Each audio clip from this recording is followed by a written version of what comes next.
This video is a response to @SoCalMerica on Twitter, and you asked for an algebra problem.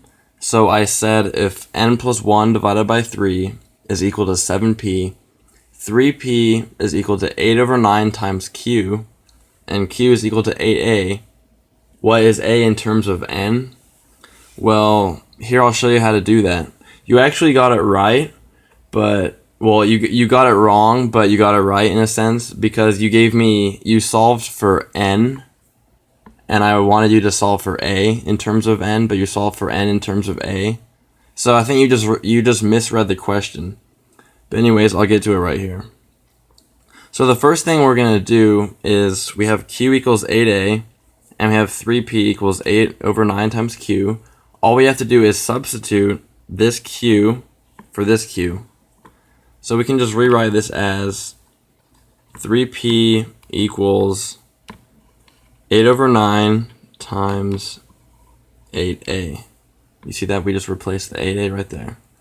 So then we can just rewrite that as 64a divided by 9. So now we know what 3p is equal to. So another thing that we need to do here is change from p to n. But let me show you this quick trick right here. Rather than multiplying by 7 over 3p, or 7 over 3, to change this p to 7, since this is a 3 right here, all we have to do, you can actually do this in any problem, is swap these two numbers right here. So now we can rewrite this as n plus 1 over 7 equals 3p. So now that we know that 3p is equal to this, and we know that 3p is equal to that. So now we can just write things like this.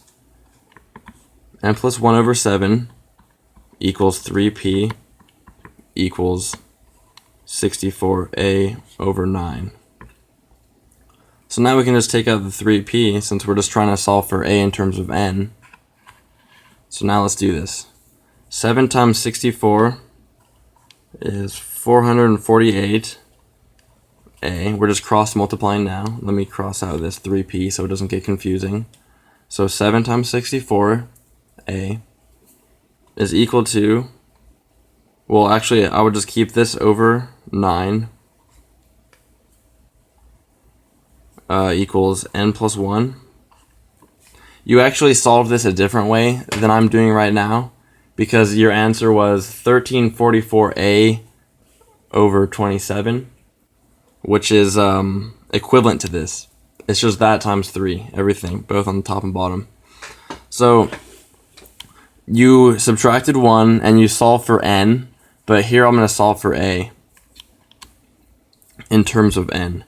So if we just multiply both sides by 9, we get 448a equals 9n plus 9.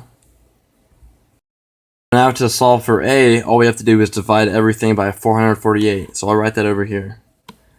So a is equal to 9n plus 9 divided by 448. So you actually got the problem right if I was asking for n in terms of a. So you did all the math right, it's just that you misread the question. So you did a good job. Thanks for watching this video. Please feel free to subscribe to my channel. Thank you.